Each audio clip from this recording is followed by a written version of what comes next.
महतारी जब तक ले तुम्हारा आशीर्वाद न हुई माई हम कुछ कर ही नहीं पाई। कैसे कहतारी मन हार जाए माई, मन हार जाए माई भजन गावे में। सबके नजर हमरा तरफ होके के चाहिए। हाँ पूरा ध्यान में। मन हार जाई माई भजन गावे में, लेकिन तू ना आइबू तो हम कुछ ना कर पाए। तो मन हार जाए माई, मन हार जाए माई भजन गावे में। तो काहे देर भइल माई यही जयावे।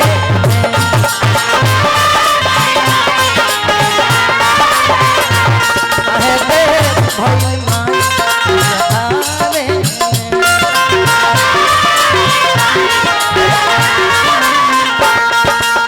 पन फूलाने वाला पे खवनिए मैया, पन फूलाने वाला पे खवनिए मैया, ए माई हो।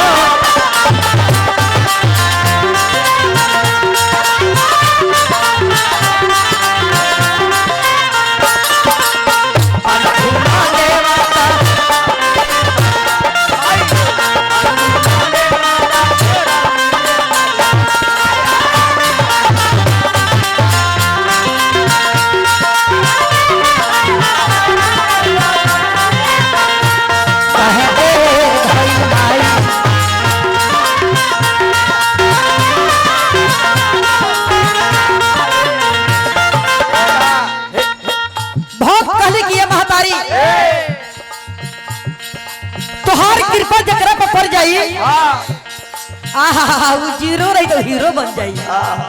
ए हमार भाई आज जेकरा पर से तोहर दृष्टि हट जाई अपना का खूब हीरो रही है उनका वो जो जीरो बन जाए कमाई। सही बात बा। जैसे कि सुन ले रहनी आवाज हमें बाजत रहे बाजा चारू ओरिया मंगल होके राम बने राजा।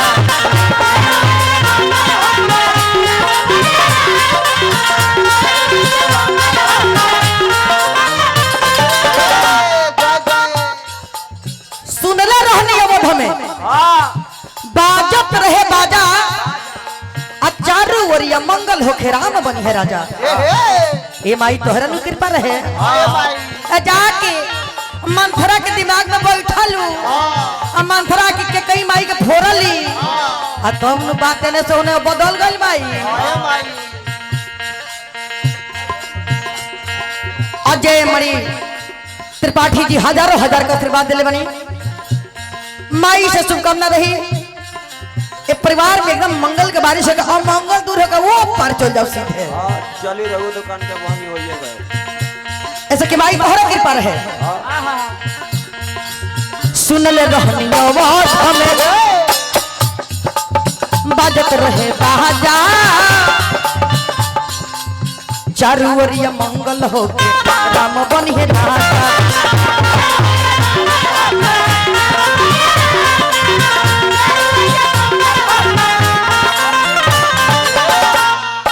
कि भाई रामचंद्र के राज अभिषेक होके के पूरा डंका बाज गए भाई। अब तब तू जाके दिमाग में जाकर घुस गल फोड़ डालो कि लीदर छिदिर हो गई महतारी। शिव हिंदू पार्षद बजरंग दल की तरफ से नगदहा निवासी 100 रुपया का आशीर्वाद है माई से शुभकामना रही नारायण जी कृपा बनल रही तो माई तू पासा पलट दहलू आज आवो माई निर्मला यादव के आज विजयी घोषित कर तो तनी ना देर कई लो माई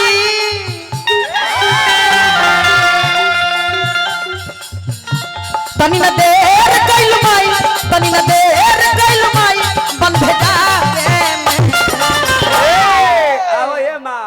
तोहरे आशीर्वाद रहे माई कि राम जी के राज अभिषेक ना होके धलू ऐसे कि राक्षसन के मारे कर बहुत कुल के राक्षस बड़ा बड़ा भक्त लोग के तारे कर है ऐसे माई तो हार एक कृपा रहे माई पता नी ना अरे देर कई इलु माई अरे बन भेजा रे मैं तो कहे देर भइल माई जया